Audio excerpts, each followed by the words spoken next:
My name's Tom Eagan, and I work with the Aspen Historical Society. At the Society, I am the Director of Communications, which for someone like myself who likes to talk a lot, it's perfect. And the other half of what makes my fit with the Historical Society great is I love the history of Aspen, and I love history in general, but living here, unless you've actually spent any time thinking about it or studying it, you might just think, oh, Aspen, great ski resort, let's move on. But you know, Aspen's history goes back 130 years.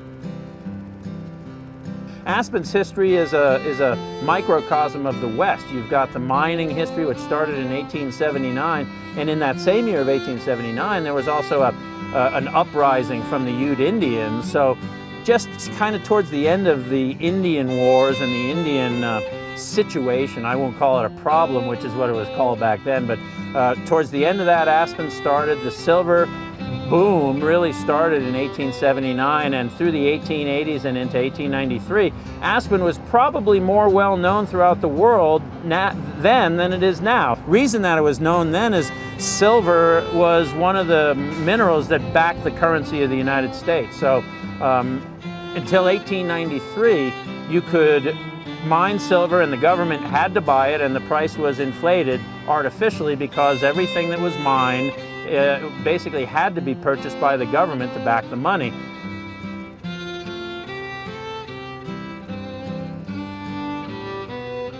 In 1893, the government repealed that double standard of silver and gold and went just to the gold standard, and literally overnight, the price of silver dropped, but more importantly, the demand dropped.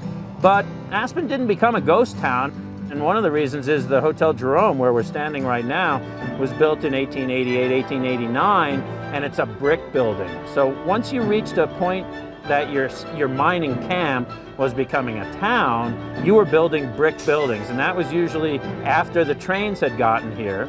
And the trains got to Aspen in 1887, 1888.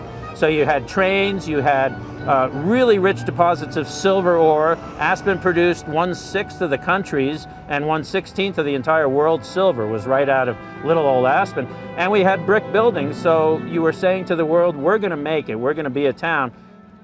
Even when the country went off that silver standard, a lot of the mines closed, but within a year, a number of them had reopened. There were still about 8,000 people living here. We didn't become a ghost town. And even at the turn of the century, 7 years after that silver bust, there were still 5,000 people in town here, which is about what we have nowadays as a permanent population.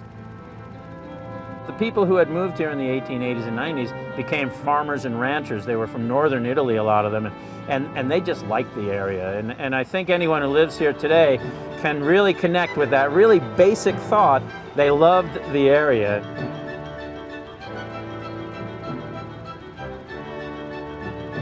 Aspen's population probably got to 700, was its lowest point in the 1920s. And then in 1929, when the rest of the world was going into a depression, Aspen had already been there for about 20 years, so didn't affect us too much. And then as you got into the 1930s, skiing started to become perhaps the next savior of town. And the first paying customers came to Aspen in December of 1936. And they were the first paying skiing customers. And from then, it's obviously taken off. The first chairlift was built in 1946. And then in 1950, we had the FIS World Cup races here. In the winter of 50-51 was the first year of Winterskol. And Winterskol means toast to winter. In 1951, it was the 50-51 season, January 51, Jack DePactor and Delphine Carpenter just decided to have a carnival, because what had begun to become apparent was Christmas and New Year's were the busy days of the winter. In 1950-51, the early 50s, once Christmas ended, boy, you went through the month of January with very little going on. I mean, as you can hear by the traffic, you know, we're in January now. There's a lot more that goes on now in January than did back then. So they wanted to do two things with Winterskol. They wanted to create a party for the locals after you'd been through the busy winter or the busy Christmas, New Year season. It was a party for the locals, but we also wanted to have some other reason for visitors to come to Aspen. So Winterskol in the early 50s was a week-long adventure. I mean, they had 2 parades, there were ski races that involved world-class skiers, there were ski races for couples, there were costume ski races, there were dances, there were, if you can think of any sort of event that would happen in a small town when TV wasn't big, this is where it was. There were game nights. Hey, if you want to see Aspen without the crowds, but you still want to have some fun, check it out during Winterskol. In fact, it was originally called the Aspen Winter Carnival and eventually became Winterskol. Just a fun time in the middle of winter to kind of recharge the batteries after a busy holiday season. And I think it's got a good future in that respect, because if nothing else, we've always had plenty of imagination when it comes to having a good time around here.